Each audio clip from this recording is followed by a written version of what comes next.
तो बच्चों, कैसे हैं आप सभी कक्षा 11वीं के अध्यायों का अध्ययन कर रहे हैं। उसी कड़ी में हम लोग आज मिले हैं और आज हम देखते हैं अध्याय 22, जिसमें है रासायनिक समन्वय तथा एकीकरण। नाम से क्या लग रहा है? रासायनिक समन्वय, यानी हमारे जो शरीर का रासायनिक जो अंग है, रासायनिक जितने भी हमारे पदार्थ हमारे निकलते हैं, उनका समन्वय किस प्रकार होना चाहिए। यानी रासायनिक समन्वय एवं एकीकरण, इसके अंतर्गत कौन कौन से चीज़ें आएंगे, हार्मोन्स आएंगे, उन ग्रंथियों के बारे में हम इसमें डिटेल से पढ़ेंगे कि किस प्रकार हमारे शरीर का रासायनिक समन्वय होता है और उनका एकीकरण किस प्रकार होता है। यानी हमारे शरीर और मस्तिष्क का तालमेल किस प्रकार बैठता है, हम हाथ किस प्रकार उठाते हैं, हम चलते कैसे हैं, ये हमारा एक एकीकरण है। किस प्रकार हमारा मस्तिष्क और शरीर मिलकर कार्य कर रहे हैं, ये हम इस अध्याय में देखेंगे। तो जैसा कि आप अध्याय में देख रहे होंगे, लेसन का नाम है रासायनिक समन्वय तथा एकीकरण। यानी शरीर के अंगों व मस्तिष्क का तालमेल ही समन्वय कहलाता है। कैसे वो समन्वय करके हमारा शरीर चलता है, इसके बारे में हम पढ़ेंगे। तो हम देख रहे हैं अंतःस्रावी ग्रंथियां एवं हार्मोन लिखा हुआ है। अंतःस्रावी ग्रंथियां वगैरह आप छोटे कक्षाओं में पढ़े होंगे। अंतःस्रावी ग्रंथियां, बहिर्स्रावी ग्रंथियां। तो पहले हम देखते हैं बहिर्स्रावी ग्रंथियां। बहिर्स्रावी यानी ये सक्रिय नलिकाओं के द्वारा संबंधित भागों से जुड़ी रहती है, यानी इसमें नलिकाएं रहती हैं। जैसे आप इमेजिनेशन कर, जैसे हमारा आहार नाल है, एक जगह से निकल कर दूसरे, यानी इसमें नली है जो कि जुड़ा हुआ है ना। तो यह है बहिर्स्रावी ग्रंथियां। और दूसरे है अंतःस्रावी ग्रंथियां, जो हमको इस अध्याय में पढ़ना है। अंतःस्रावी ग्रंथियां क्या है?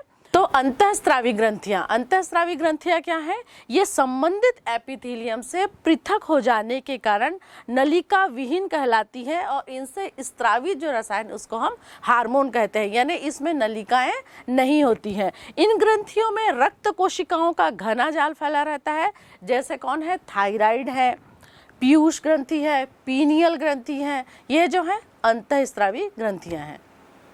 तो अंतःस्रावी ग्रंथियां आप देख लिए, जिनसे हार्मोन निकलते। अब हार्मोन क्या है?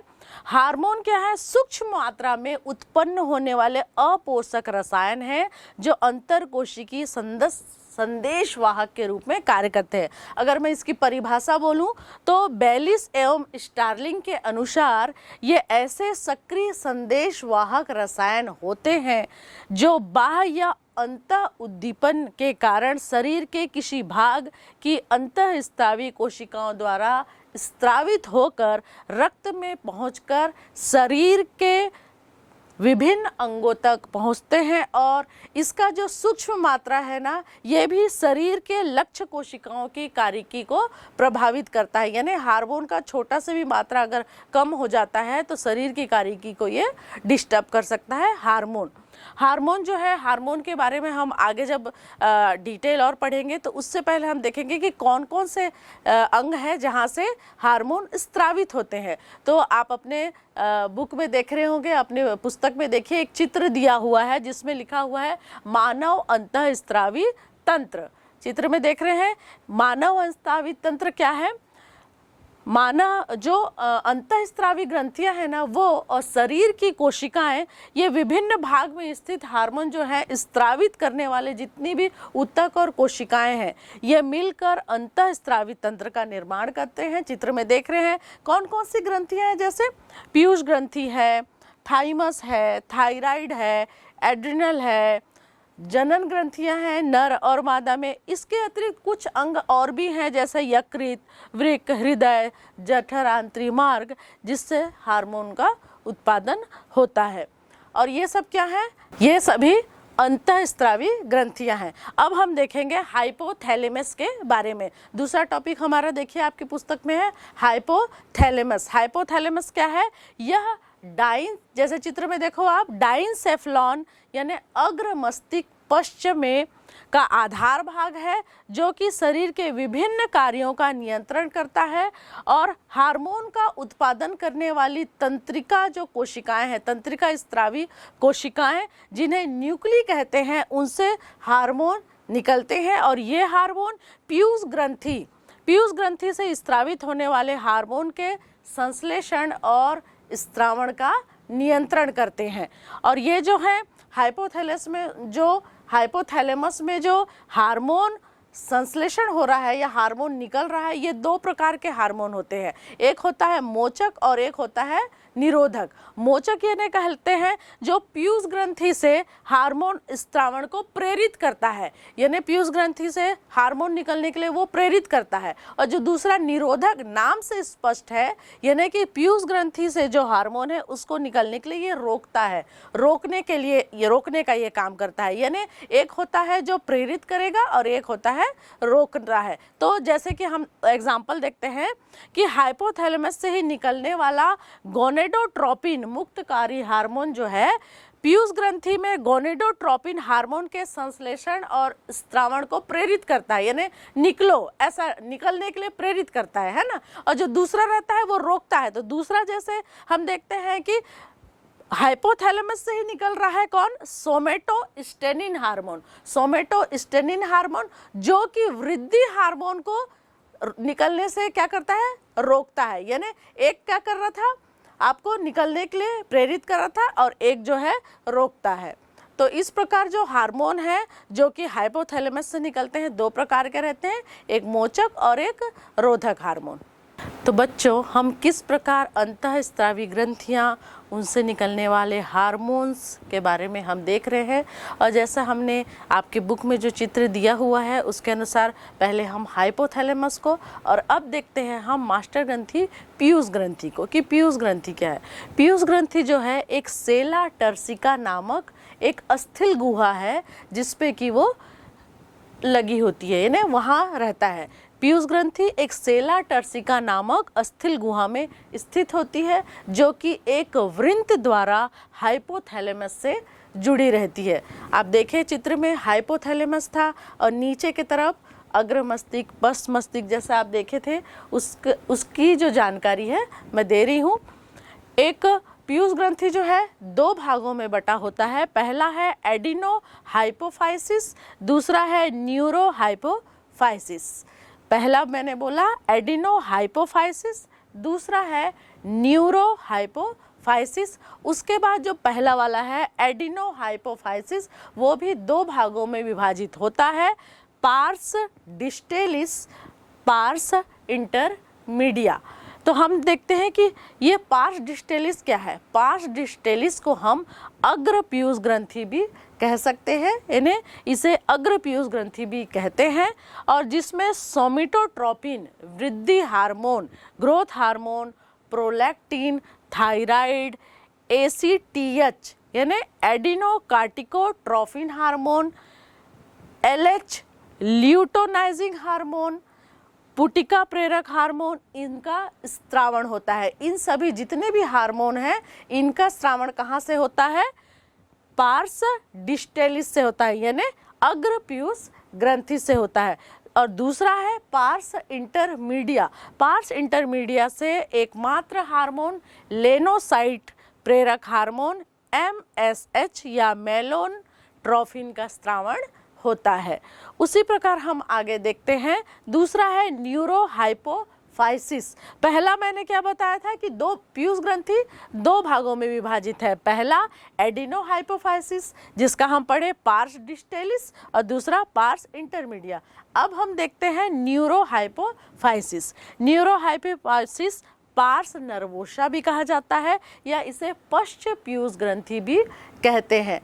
तो पश्च पीयूष ग्रंथि यह हाइपोथैलेमस द्वारा जितने भी उत्पादित ऑक्सीटोसिन, वेसोप्रेसिन का संग्रहण और स्त्रावण करता है। यानी दो हार्मोन मैंने बताया, ऑक्सीटोसिन और दूसरा वेसोप्रेसिन का संग्रहण और स्त्रावण करता है। और ये हार्मोन हाइपोथैलेमस द्वारा संश्लेषित होते हैं, यानी ये हार्मोन हाइपोथैलेमस में बनते हैं और वो नीचे आकर पश्च पीयूष ग्रंथि में मिल जाते हैं, यानी वहाँ तक भेजा जाता है। जबकि हम पहले जो भी हार्मोन हम थायराइड देखे थे, GH है, LH है, ये हार्मोन जो है अपने स्थान पर यानी अग्र पीयूष ग्रंथि में ही बनते हैं, उनका स्त्रावण होता है। लेकिन जो पश्च पीयूष ग्रंथि में हाइपोथैलेमस द्वारा जो संश्लेषित या स्रावित है ऑक्सीटोसिन और वेसोप्रेसिन हार्मोन वो आते हैं कहाँ पर, पश्च पीयूष ग्रंथि में। और ये जो हार्मोन है तंत्रिका से होते हुए पश्च पीयूष ग्रंथि में पहुंचा दिए जाते हैं। और जो वृद्धि हार्मोन है, वृद्धि हार्मोन का अतिस्रावण और उसका जो है कम यानी कम उसका स्रावण होना, अतिस्रावण और अल्प स्रावण से कई परेशानियां हो सकती हैं। जैसे कि आप देखे हैं कि कुछ लोगों का शरीर बहुत भारी यानी उसको बोलते हैं अति कायकता, उसके वृद्धि हार्मोन जो है ग्रोथ हार्मोन है उनके अतिस्रावण से कुछ लोगों का शरीर जो है बहुत भारी हो जाता है, बहुत बड़ा लंबे चौड़े रहते हैं, इनको हम बोलते हैं अति कायकता। और कुछ लोग जो हैं उसके अल्प स्रावण यानी कम ग्रोथ हार्मोन उनमें स्रावित हुआ है जिसके कारण वो क्या रह जाते हैं, बौने रह जाते हैं। यानी जो ग्रोथ हार्मोन है उनका अति स्रावण और अल्प स्रावण जो है वो जो है नुकसानदायक है। उसके बाद हम देखते हैं कि थायराइड ग्रंथि यानी अलग अलग जितने भी हम हार्मोन जो हैं उनका क्या क्या कार्य है। जो थायराइड है, थायराइड जो हार्मोन के संश्लेषण उसके स्रावण को प्रेरित करता है। और दूसरा है एडिनोकार्टिकोट्रॉफिक हार्मोन या ACTH, ये एड्रिनल वलकुट पर कार्य करता है जो कि ग्लूकोकार्टिकाइड्स नामक स्टेरॉइड्स हार्मोन के संश्लेषण और स्रावण को प्रेरित करता है। प्रोलैक्टिन हार्मोन जो है स्तन ग्रंथियों की वृद्धि और दुग्ध निर्माण की प्रक्रिया को प्रेरित करता है। उसके बाद है पुटिका प्रेरक हार्मोन जो कि जननांगों की क्रिया को प्रेरित करता है और लिंगी हार्मोन का उत्पादन करता है, इसको हम इसीलिए गोनेडोट्रोपिन भी कहते हैं। और ल्यूटेनाइजिंग हार्मोन, ये हार्मोन एड्रोजन हार्मोन के संश्लेषण स्रावण को प्रेरित करता है। और नरों में पुटिका प्रेरक हार्मोन एंड्रोजन शुक्र जनन को प्रेरित करता है। नरों में LH या ल्यूटेनाइजिंग हार्मोन एंड्रोजन हार्मोन के संश्लेषण स्राव को प्रेरित करता है। मादाओं में LH यानी ल्यूटेनाइजिंग हार्मोन ग्राफिया पुटिका से अंडों के निकलने को प्रेरित करता है। पुटिका प्रेरक हार्मोन मादाओं में अंडाशयी पुटिकाओं के वृद्धि परिवर्धन को प्रेरित करते हैं। उसी प्रकार जो ऑक्सीटोसिन है, ऑक्सीटोसिन जो हार्मोन है शरीर के चिकनी जो पेशियां हैं उन पे कार्य करती हैं, चिकनी पेशियों के संकुचन पर वो हेल्प करता है। जो मादाएं हैं उनके मादाओं के प्रसव के समय जो गर्भाशयी पेशियों के संकुचन के लिए वो हेल्प करते हैं, बच्चे को उत्पन्न करने में वो हेल्प करते हैं। और जितने भी दुग्ध उत्पादन निर्माण के लिए ये हार्मोन जो है उत्तरदायी होता है। और जो वेसोप्रेसिन है वृक्क की दूरस्थ संचालिका, जितने भी दूरस्थ संचालित नलिका से जल एवं आयनों के पुनर्अवशोषण को प्रेरित करता है जिससे मूत्र के साथ जल का ह्रास कम होता है। इसे हम ADH या एंटी डायूरेटिक हार्मोन भी कहते हैं। और ADH के संश्लेषण स्रावण में विकृति से वृक्क की जल संरक्षण की जो क्षमता है वो कम हो जाती है या ह्रास हो जाती है, जिसको एक स्थिति आती है, उस स्थिति को हम उदक में या डायबिटीज इंसिपिडस कहते हैं। देखे होंगे आप जो मधुमेह के जो रोगी होते हैं उनको कम समय में पेशाब की समस्या होती है, उनको बार बार बाथरूम जाना पड़ता है। तो इस प्रकार हम देखते हैं कि अलग अलग प्रकार के जितने भी हार्मोन हैं जो कि अग्र पीयूष ग्रंथि में और पश्च पीयूष ग्रंथि में स्रावित होते हैं, ये जो हार्मोन है हमारे शरीर में किस प्रकार अलग अलग अंगों पर कार्य करते हैं और इन हार्मोन्स के अतिस्रावण से और अल्प स्रावण से शरीर में कितनी सारी परेशानियां आ जाती हैं, किस प्रकार ये हार्मोन हमारे शरीर में कार्य करते हैं, इसको हम आगे देखते हैं। और इसी प्रकार अब दूसरी ग्रंथि के बारे में पढ़ते हैं। तो जैसे बच्चों आपने अभी थायराइड ग्रंथि देखा, वैसे ही हम अब दूसरी ग्रंथि देखते हैं, पीनियल ग्रंथि। पीनियल ग्रंथि यह अग्र मस्तिष्क के पृष्ठीय ऊपरी भाग में स्थित होता है और यह ग्रंथि मेलेटोनिन हार्मोन स्रावित करता है। मेलेटोनिन जो है जरूरी तो नहीं है कि उससे नींद आता है, लेकिन इसे हम नींद का हार्मोन भी कहते हैं, क्योंकि यह हमारे सोने और जागने के चक्र को नियंत्रित करता है और यह शरीर के तापक्रम को भी नियंत्रित करता है। मेलाटोनिन जो है अधिकतर रात के समय इसका स्तर बढ़ जाता है, और जब इसका स्तर ज़्यादा होता है तो अधिक नींद आती है, और प्रकाश के संपर्क में जब आते हैं हम तो मेलाटोनिन का स्तर कम हो जाता है। तो यह है पीनियल ग्रंथि। अब नेक्स्ट देखते हैं हम थायराइड ग्रंथि। थायराइड ग्रंथि जो है श्वास नली के दोनों ओर स्थित 2 पालियों में बनी रहती है। आप चित्र में देखिए, दोनों पालियां संयोजी ऊतक के पतली पल्लीनुमा स्थमस से जुड़ी रहती हैं, और थायराइड ग्रंथि जो है पुटक और भरण ऊतकों से बनी होती है, और प्रत्येक थायराइड में एक गुहा को घेरे हुए पुटक कोशिकाओं से निर्मित होती है। और ये जो कोशिकाएं हैं 2 हार्मोन T4 और T3। T4 क्या है? टेट्रा आइडोथायरोनिनस, और T3 यानी ट्राई आइडोथायरोनिनस का संश्लेषण करती है ने। आप देखे होंगे कि जिनको थायराइड है वो T3 T4 चेक कराइए, डॉक्टर बोलते हैं ना। तो इससे 2 हार्मोन कौन कौन से, T4 और T3 का संश्लेषण होता है। थायराइड हार्मोन के सामान्य दर के लिए जो है ना, सामान्य दर के संश्लेषण के लिए आयोडीन आवश्यक है। आयोडीन की कमी से जो है थायराइड के आयोडीन जब रहता है तो भोजन में जो है आयोडीन की कमी से अथायराइडता या थायराइड ग्रंथि की वृद्धि या गलगंट बोलते हैं, गले में एक बड़ा सा गंठ बन जाता है जिसको ग्वाइटर भी बोलते हैं थायराइड की, इसलिए आयोडीन का नमक खाइए बोलते हैं। आयोडीन की कमी से गले में क्या है, एक गलगंठ की बीमारी हो जाती है। और अगर गर्भावस्था के समय महिला को आयोडीन की कमी होती है तो जो बच्चे होते हैं मंद बुद्धि या वामनता या दूसरी कई बीमारियां उनको जो है हो जाती हैं, बच्चे थोड़े से मूक बधिर भी हो जाते हैं। वयस्क स्त्रियों में जो है मासिक जो चक्र है उसकी अनियमितता हो जाती है थायराइड की कमी से। थायराइड हार्मोन जो है उस ग्रंथि के कैंसर या गांठों की वृद्धि से थायराइड हार्मोन का संश्लेषण दर असामान्य रूप से अधिक हो जाता है, जिसे थायराइड अतिक्रियता कहते हैं। और ये हार्मोन जो है लाल रक्त कणिकाओं के निर्माण की प्रक्रिया में भी सहायता करती है, और ये हार्मोन कार्बोहाइड्रेट, प्रोटीन, वसा के संश्लेषण विखंडन को भी नियंत्रित करता है। और इस ग्रंथि से TCT थायरोकैल्सिटोनिन एक प्रोटीन हार्मोन का भी स्त्रावण होता है जो रक्त में कैल्शियम के स्तर को नियंत्रित करता है।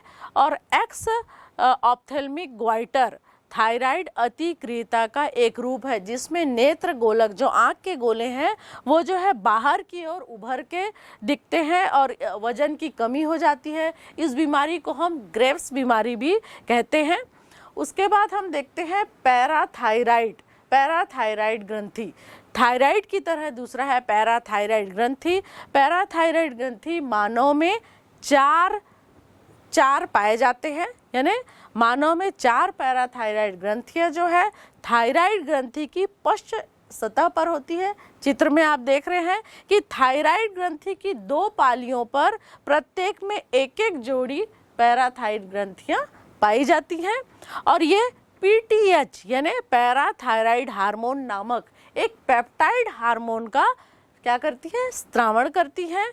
और ये PTH का स्त्रावण रक्त के साथ परिसंचरित कैल्शियम आयन के द्वारा नियमित होता है।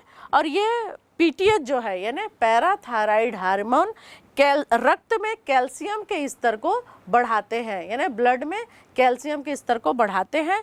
PTH अस्थियों पर भी कार्य करता है, यानी अस्थियों के अवशोषण के जो प्रक्रम है उसमें सहायता करता है। और ये पैराथायराइड हार्मोन वृक्क नलिकाओं से कैल्शियम के पुनर्अवशोषण और पचित भोजन से कैल्शियम के अवशोषण को भी प्रेरित करता है। स्पष्ट है कि जो ये PTH है यानी पैराथायराइड हार्मोन क्या है, एक अति कैल्शियम रक्तता हार्मोन है, क्योंकि ब्लड में कैल्शियम के लेवल को, रक्त में कैल्शियम के लेवल को ये बढ़ाता है। और यह TCT यानी TCT हम पहले देखे थे थायरोकैल्सिटोनिन के साथ मिलकर शरीर में कैल्शियम के स्तर को बढ़ाता है। टीसीटी के साथ मिलकर ये शरीर के कैल्शियम के संतुलन बनाए रखने में ये महत्वपूर्ण भूमिका निभाता है। इस प्रकार पैराथायराइड ग्रंथि, थायराइड ग्रंथि कितना आवश्यक है, इनसे निकलने वाले जो हार्मोन हैं बॉडी के लिए कितने आवश्यक है और इनके कमी से या अति श्रावण से कितनी परेशानी आ जाती है, विभिन्न प्रकार के रोग हो जाते हैं, इसलिए इनका संतुलित बने रखना अति आवश्यक है। तो बच्चों, हम इस अध्याय में अंतःस्रावी ग्रंथियों के बारे में देख रहे हैं। तो इसी में हम आगे देखते हैं कौन सी, थाइमस ग्रंथि। थाइमस कहाँ पे, महाधमनी के उदर पक्ष के उरोस्थी के पीछे फेफड़ों के बीच स्थित एक पाली युक्त संरचना है। जैसा आप चित्र में देख रहे हैं कि कैसे फेफड़ों के पीछे एक पाली युक्त संरचना है जो कि हमारे प्रतिरक्षा तंत्र के लिए बहुत ही महत्वपूर्ण है, यानी हमारे इम्यूनिटी सिस्टम के लिए बहुत ही महत्वपूर्ण है। यह ग्रंथि थाइमोसिन नामक पेप्टाइड हार्मोन का स्रावण करती है और थाइमोसिन टी लिम्फोसाइट्स के विभेदीकरण में मुख्य भूमिका निभाता है और जो कोशिका माध्य प्रतिरक्षा के लिए महत्वपूर्ण है। थाइमोसिन तरल प्रतिरक्षा के लिए प्रतिजैविक के उत्पादन को भी प्रेरित करता है और ये बढ़ती उम्र के साथ थाइमस का जो है अपघटन होने लगता है, अर्थात थाइमोसिन का उत्पादन क्या है, घटने लगता है। इसलिए आप देखे होंगे कि किस प्रकार बुजुर्गों में जो है रोग प्रतिरोधकता क्षमता, इम्यूनिटी पावर धीरे धीरे खत्म होने लगती है, क्योंकि थाइमोसिन का उत्पादन जो है कम होने लगता है। उसके बाद हम देखते हैं दूसरी ग्रंथि कौन सी आई, अधिवृक्क ग्रंथि, या हम कह सकते हैं एडर्नल ग्लैंड। हमारी दूसरी अंतःस्रावी ग्रंथि है अधिवृक्क ग्रंथि, एडर्नल ग्लैंड। हमारे शरीर के प्रत्येक वृक्क के अग्रभाग में स्थित एक जोड़ी अधिवृक्क ग्रंथियां होती हैं और ये जो ग्रंथियां हैं दो प्रकार के उत्तक से मिलकर बनती हैं। कौन कौन, जो बाहरी तरफ का आप देख रहे हैं, जो बाहरी तरफ का है उसे कहते हैं अधिवृक्क वल्कुट या कॉर्टेक्स कहते हैं, और जो ग्रंथि के बीच में है, जो बीच में है वो है अधिवृक्क मध्यांश, इसे हम मेडुला कहते हैं। यानी जो ये अधिवृक्क ग्रंथियां हैं ये दो प्रकार के उत्तक कॉर्टेक्स और मेडुला से बन के मिलकर बनी हुई है। कॉर्टेक्स जो है बाहरी तरफ है और जो बीच वाला है वो मेडुला है, और ये जो मेडुला है इससे दो प्रकार के हार्मोन स्रावित होते हैं, एड्रेनल एप्रिनेफ्रिन और दूसरा है नॉर एड्रेनलिन या नॉर एप्रिनेफ्रिन। एड्रेनल और नॉर एड्रेनलिन किसी प्रकार के दबाव या आपातकालीन स्थिति, या हम देखते हैं फ्लाइट में हम बैठते हैं तो घबरा जाते हैं ना, यानी जब भी हम घबरा जाते हैं तो ये जो हार्मोन है निकलना स्टार्ट हो जाते हैं, जिसके कारण इनका यानी अधिकता तेजी से इनका स्रावण होना स्टार्ट हो जाता है। इसलिए हम इसको युद्ध हार्मोन या फ्लाइट हार्मोन या आपातकालीन हार्मोन भी कहते हैं।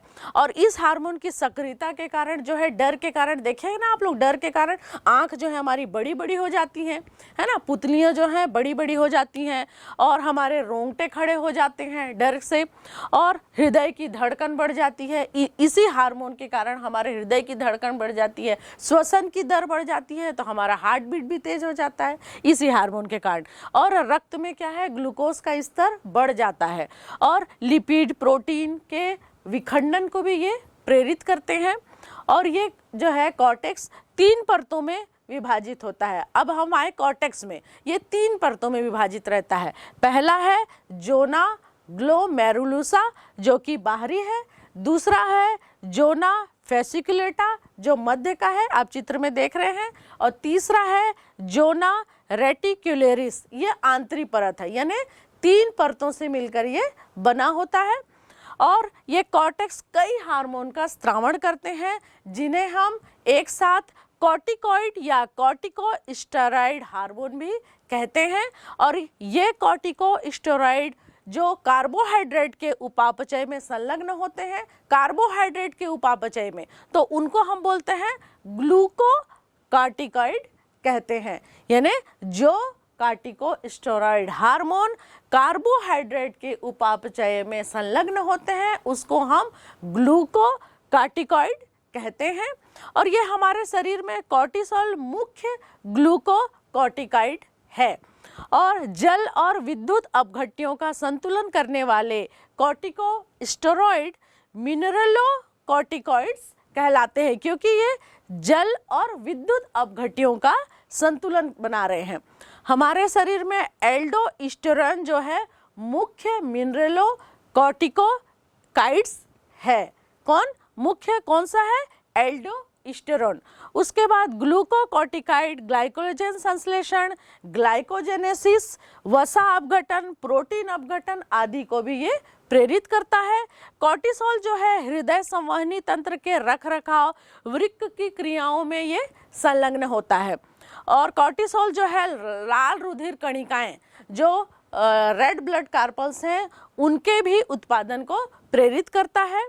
एल्डोस्टेरोन मुख्यतः वृक्क नलिकाओं या सोडियम या पानी के पुनर्अवशोषण और पोटेशियम फास्फेट आयन के उत्सर्जन को भी प्रेरित करता है। और ये एल्डोस्टेरोन शरीर के आयतन, परासरणी दाब और रक्त दाब को भी बनाने में सहायता करता है। और एड्रिनल वल्कुट एंड्रोजेनिक स्टेरॉइड के स्त्रावण और इसके अल्प स्त्रावण के कारण क्या होता है? उपापचय में विपरीत प्रभाव पड़ता है, और जिसके कारण जो शरीर है बहुत दुर्बल हो जाता है, दुर्बलता का एहसास होता है, थकावट का अनुभव होने लग जाता है, और शरीर एकदम दुबला दिखने लगता है, दुर्बलता आ जाती है। इसे हम एडिसन रोग भी कहते हैं। इस प्रकार हम देखते हैं कि किस प्रकार हमारे शरीर में एड्रिनल ग्लैंड, थाइमस ग्रंथि इनका कार्य है, जिनके अधिकता से और अति सक्रियता से विभिन्न प्रकार की बीमारियां शरीर में आ जाती हैं। इसी प्रकार हम आगे के और भी ग्रंथियों को पढ़ते हैं। तो बच्चों, अब आगे के हम लेसन में देखते हैं अग्नाशय। अग्नाशय क्या है? एक संयुक्त मिश्रित ग्रंथि है। चित्र में देखिए, ये जो है अग्नाशय बहिस्त्रावी और अंतःस्त्रावी दोनों के रूप में कार्य करती है। हम लोग अभी अंतःस्त्रावी ग्रंथियां सभी पढ़ रहे थे, लेकिन जो ये अग्नाशय है ना, एक मिश्रित ग्रंथि है जो कि बहिस्त्रावी और अंतःस्त्रावी दोनों की तरह कार्य करती है। ये जो अग्नाशय है लैंगरहेंस द्वीपों से निर्मित होता है। लैंगरहेंस करके एक साइंटिस्ट थे, उन्होंने इसका खोज किया था, इसीलिए इसको हम लैंगरहेंस द्वीप कहते हैं। तो जो उसका अंदर का जो पोर्शन है, किसका? अग्नाशय का जो अंदर का है वो अग्नाशय लैंगरहेंस द्वीपों से निर्मित होता है। और साधारण मनुष्य के अग्नाशय में लगभग 10 से 20 लाख तक लैंगरहेंस द्वीप होते हैं, जो अग्नाशयी ऊतकों का 1 से 2% होता है। और प्रत्येक लैंगरहेंस द्वीप में 2 प्रकार की कोशिकाएं पाई जाती हैं, अल्फा कोशिकाएं और बीटा कोशिकाएं। अल्फा कोशिकाएं ग्लूकोगॉन और बीटा कोशिकाएं इंसुलिन हार्मोन का स्त्रावण करती हैं। यानी अल्फा कोशिका ग्लूकोगॉन का और बीटा कोशिकाएं इंसुलिन हार्मोन का स्त्रावण करती हैं। ग्लूकोगॉन एक पेप्टाइड हार्मोन है जो सामान्य रक्त शर्करा के नियमन को मुख्य भूमिका निभाता है। यानी ग्लूकोगॉन क्या है? एक पेप्टाइड हार्मोन है, और ये मुख्य रूप से यकृत कोशिकाओं पर कार्य कर ग्लाइकोजन अपघटन को प्रेरित करता है, जिससे रक्त में शर्करा का स्तर या शुगर का लेवल बढ़ जाता है। और ग्लूकोगॉन जो है हाइपरग्लाइसीमिक हार्मोन या अति ग्लूकोज रक्तता है। यानी इसके कारण जो है ब्लड में कहेगा शुगर की मात्रा जो है बढ़ जाती है।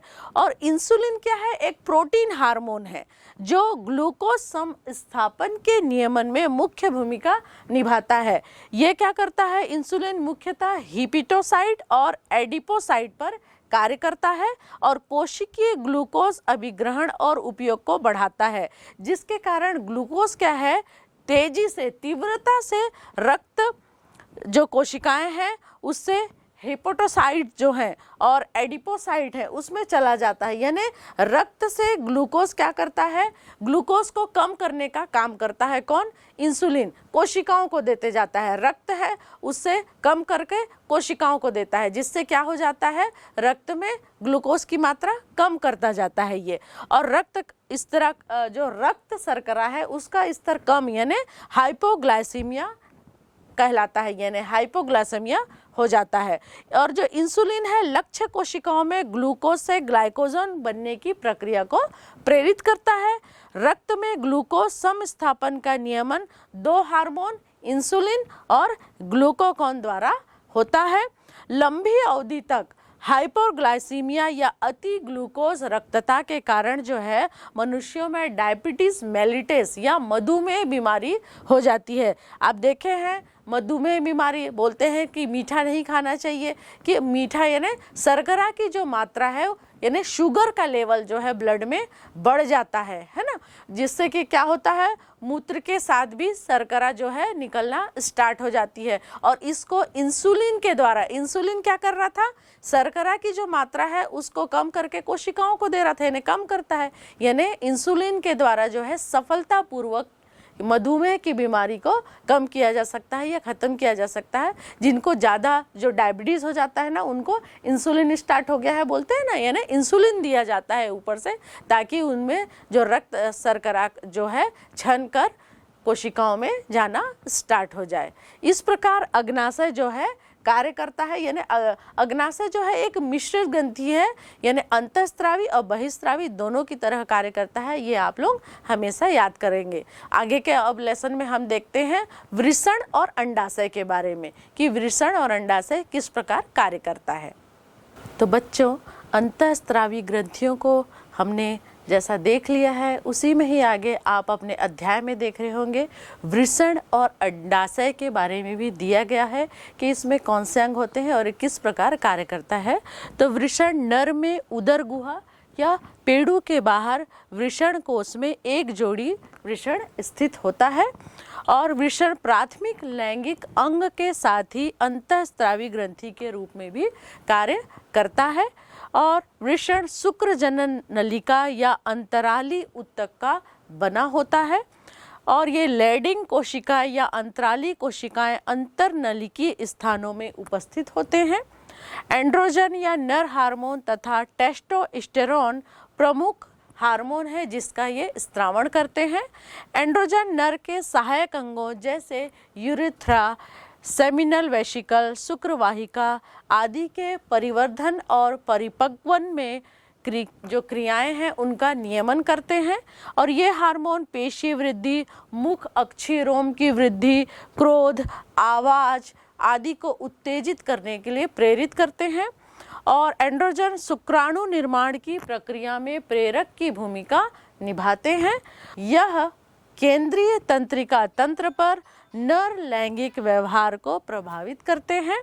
और ये हार्मोन प्रोटीन एवं कार्बोहाइड्रेट उपापचय पर उपापचयी प्रभाव डालते हैं। इस प्रकार जो है वृषण और वृषण के विभिन्न अंग किस प्रकार कार्य करते हैं ये हमने देखा। और दूसरा है हम देखते हैं अंडाशय। अंडाशय जो है मादाओं के उदर में अंडाशय का एक जोड़ा होता है और यह एक प्राथमिक लैंगिक अंग है जो प्रत्येक मासिक चक्र में एक अंडे का उत्पादन करता है। और अंडाशय दो प्रकार के स्टेरॉइड हार्मोन समूहों का भी उत्पादन करते हैं जिन्हें एस्ट्रोजन और प्रोजेस्टेरोन कहते हैं। अंडाशय अंडपुटक, भरण ऊतक आदि का बना होता है। और अंडोत्सर्ग के बाद जो विखंडित पुटिका है कार्पस ल्यूटियम में बदल जाता है जो प्रोजेस्टेरोन हार्मोन का स्रावण करता है। एस्ट्रोजन स्त्रियों में द्वितीयक लैंगिक अंगों की वृद्धि, अंडाशयी पुटिकाओं का परिवर्धन, स्तन ग्रंथियों का परिवर्धन आदि क्रियाएं भी करते हैं। प्रोजेस्टेरोन दुग्ध ग्रंथियों पर भी कार्य करता है, अर्थात जो दुग्ध संग्रहण कुपिकाएं हैं और दुग्ध के स्रावण में सहायक होता है। उसके बाद हम लेसन में देख रहे हैं हृदय, वृक्क और जठर आंतरिक पद के हार्मोन। यहाँ पर भी कुछ हार्मोन रहते हैं, यानी हार्मोन का स्त्रावण कुछ अन्य अंगों के भी द्वारा होता है, जिसको हम देखते हैं। जैसे हृदय की आलिंद भित्ति द्वारा एक पेप्टाइड हार्मोन का स्त्रावण होता है, जिसे एट्रियल नेट्रियूरेटिक कारक या ANF कहते हैं। यह रक्त दाब को कम करता है। और वृक्क की जक्स्टाग्लोरुलर कोशिकाएं इरेथ्रोपोएटिन नामक हार्मोन का उत्पादन करती हैं, जो RBC निर्माण में प्रेरित करती हैं। जठर आंतरिक पद के विभिन्न भागों में उपस्थित अंतःस्रावी कोशिकाएं 4 प्रमुख पेप्टाइड हार्मोन का स्त्रावण करती हैं। कौन कौन सी हैं ये? गैस्ट्रिन, सिक्रेटिन, कोलियोस्टोकाइनिन और जठर अवशेषी पेप्टाइड। जिसमें गैस्ट्रिन का क्या कार्य है? ये जठर ग्रंथियों पर कार्य करके हाइड्रोक्लोरिक अम्ल और पेप्सिनोजिन के स्त्रावण को प्रेरित करते हैं। दूसरा है सिक्रेटिन, ये बहिस्त्रावी अग्नाशय पर जल और बाइकार्बोनेट आयनों के स्त्रावण को प्रेरित करता है। तीसरा है कोलियोस्टोकाइनिन, जो अग्नाशयी एंजाइम और पित्त रस के स्त्रावण को प्रेरित करता है। सबसे अंत में है जठर अवशेषी पेप्टाइड या GIP। इसका क्या कार्य है? जठर स्त्रावण और उसकी गतिशीलता को अवरुद्ध करता है। इस प्रकार हम देखते हैं कि अंतःस्रावी ग्रंथियों के अलावा भी कुछ अंग हैं जो कि कई हार्मोनों का स्त्रावण करते हैं। तो बच्चों, इस अध्याय में हमने जाना कि किस प्रकार अंतःस्रावी ग्रंथियां हमारे शरीर के लिए आवश्यक हैं, किस प्रकार विभिन्न प्रकार के हार्मोन्स हैं जो कि हमारे शरीर के विभिन्न अंगों से स्त्रावित होते हैं और जो कि विभिन्न जिनके अल्प स्त्राव और अति स्त्राव से विभिन्न प्रकार की बीमारियां हमारे शरीर में हो जाती हैं। तो इस लेसन में हम आगे देखते हैं कि हार्मोन की क्रियाविधि कैसी होती है। जैसा आप चित्र में आपके बुक में आप देख रहे होंगे हार्मोन क्रिया की क्रियाविधि। तो जो हार्मोन है वो लक्ष्य उत्तकों पर उपस्थित हार्मोन ग्राही विशिष्ट प्रोटीन से जुड़कर अपना प्रभाव डालते हैं। आप चित्र में देख रहे हैं जो ग्रीन कलर का है, देखिए, यानी एक हार्मोन रहता है, वो विशिष्ट एक हार्मोन से जुड़कर क्रिया करता है। लक्ष्य कोशिका झिल्लियों पर उपस्थित हार्मोन ग्राही, झिल्ली योजित ग्राही और जो कोशिका के अंदर है वो उपस्थित ग्राही अंतर कोशिकी ग्राही कहलाते हैं, यानी अंदर की तरफ है, एक बाहर की तरफ है। हार्मोन ग्राहियों के साथ जुड़कर हार्मोन ग्राही सम्मिश्र का निर्माण करते हैं। प्रत्येक ग्राही एक हार्मोन के लिए विशिष्ट होता है, अतः जो ग्राही होते हैं वो विशिष्ट होते हैं। हार्मोन ग्राही सम्मिश्र के बनने से लक्ष्य ऊतक के कुछ जैव रासायनिक परिवर्तन होते हैं। इस प्रकार लक्ष्य ऊतक में उपापचय एवं कार्यकी का नियमन हार्मोन द्वारा होता है। यानी हार्मोन जो है अंदर आने की कोशिश करते, कुछ ऐसे होते हैं जो सम्मिश्र बनाकर तुरंत अंदर चले जाते हैं, लेकिन कुछ ऐसे होते हैं जिनको अंदर जाने के लिए कुछ संदेश वाहक की जरूरत पड़ती है, जिसको हम देखेंगे।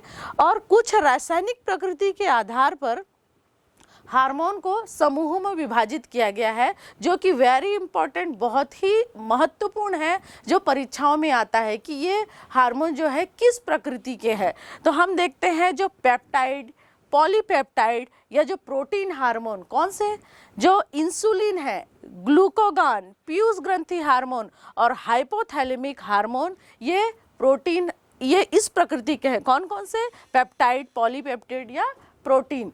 उसके बाद देखते हैं स्टेरॉइड प्रकृति के, कोर्टिसोल, टेस्टोस्टेरोन, एस्ट्राडियोल, प्रोजेस्टेरोन। उसके बाद हम देखते हैं आइडोथायरनिन, जो थायराइड हार्मोन है वो है आइडोथायरनिन प्रकृति के हैं। अमीनो अम्ल से जो उत्पन्न होते हैं या अमीनो अम्ल के जो व्युत्पन्न है एपिनेफ्रिन। ये इंपॉर्टेंट है बेटा कि कौन सा किस प्रकृति के हार्मोन होते हैं। कुछ क्वेश्चन में इसी अंत में इस प्रकार के कुछ प्रश्न भी मैं आप लोगों को बताऊंगी। जो हार्मोन झिल्ली योजित ग्राही से क्रिया करते हैं और सामान्यतः लक्ष्य कोशिकाओं में प्रवेश नहीं कर पाते, जो हम पहला चित्र देख रहे हैं कि ऐसा हार्मोन जो झिल्ली योजित ग्राही से क्रिया करते हैं और लक्ष्य कोशिका से सीधे प्रवेश नहीं कर पाते हैं, तो ये क्या करते हैं, द्वितीयक संदेश वाहक का उत्पादन करके, जैसे कि चक्रीय AMP अंतर कोशिकीय उपापचय का नियमन करते हैं। इसका मतलब है कि जैसे कि मैं आई हूँ झिल्ली के पास, मैं एक हार्मोन हूँ, झिल्ली के पास आई हूँ, मेरे को अंदर जाना है, लेकिन मेरे को एंट्री गार्ड नहीं दे रहा है, तो मैं अंदर जो उपस्थित हैं उनको बुलाऊंगी और बोलूंगी, अंदर जो आएंगे उनको बोलूंगी कि ये मेरा सामान है, उनको दे देना। तो मुझे अंदर नहीं जाने दिया जा रहा है, लेकिन जो अंदर के द्वितीय जो मैंने बनाया संदेशवाहक, वो जाके मेरी सिस्टर को वो सामान दे देगी। यानी मेरा जो काम था, मैं सामान देना चाह रहा था, लेकिन मेरे को गार्ड ने अंदर नहीं आने दिया, तो मैंने क्या किया, एक द्वितीय संदेशवाहक बनाया जो मेरे चीज़ को जाके मेरे सिस्टर को दे देगी। तो इस प्रकार जो है कार्य करते हैं। यानी जो हार्मोन झिल्ली योजित ग्राही से क्रिया करते हैं वे सामान्यतः लक्ष्य कोशिकाओं में प्रवेश नहीं कर पाते, इसलिए द्वितीयक संदेशवाहकों का उत्पादन कर अंतः कोशिकीय उपापचय का नियमन करते हैं। और जो अंतर कोशिकीय हार्मोन से क्रिया करते हैं हार्मोन, जैसे स्टेरॉयड हार्मोन है, आइडोथायरनिन है, ये हार्मोन का ही सम्मिश्र एवं जीनोम की पारस्परिक क्रिया से जीन की अभिव्यक्ति या गुणसूत्र क्रिया का नियमन करते हैं। इस प्रकार हार्मोन की क्रियाविधि हम करते हैं, यानी कि हमारा शरीर जो है हार्मोन को किस प्रकार क्रिया करता है ये बताए हैं। इसमें किस प्रकार के प्रश्न और आ सकते हैं, जैसे कि कौन सा अंग है जो कौन सा हार्मोन स्त्रावित करता है। जैसे पहला हम आपकी किताब में देख रहे हैं, पहला है हाइपोथैलेमस, कौन सा हार्मोन, गोनेडोट्रोपिन। दूसरा पीयूष ग्रंथि, वृद्धि hormone, prolactin, thyroid stimulating hormone, adrenocorticotropic hormone यानी ACTH, luteinizing hormone LH, follicle stimulating hormone FSH, oxytocin, vasopressin और मेलनोसाइट स्टिमुलेटिंग हार्मोन MSH पीयूष ग्रंथि से ये स्त्रावित होते हैं। उसी प्रकार थायराइड से हम जानते हैं थायरॉक्सिन, ट्रायोथायरनिन, थायरोकैल्सिटोनिन, ये स्त्रावित होते हैं। पैराथायराइड से पैराथायराइड हार्मोन PTH, अधिवीर ग्रंथि से एड्रेनलिन या एपिनेफ्रिन या नॉरएड्रेनलिन, नॉरएपिनेफ्रिन स्त्रावित होता है। अग्नाशय से ग्लूकोन, इंसुलिन, वृषण से एंड्रोजन या टेस्टोस्टेरोन, ये स्त्रावित होते हैं। अंडाशय से एंड्रोजन, प्रोजेस्टेरोन, जैसे मैंने बताया था। थाइमस से थाइमोसिन, ये सभी स्त्रावित होते हैं, यानी ये अंग है और उनसे ये हार्मोन स्त्रावित होते हैं। और कुछ हमने जैसे कि अध्याय में देखा था कि कुछ हार्मोन की कमी से कुछ बीमारियां हो जाती हैं या कुछ विकार उत्पन्न हो जाते हैं। जैसे आपके बुक में दिया हुआ है डायबिटीज़ किससे होता है, इंसुलिन की कमी के कारण। जब इंसुलिन का स्त्रावण कम हो जाता है तो डायबिटीज़ हो जाती है।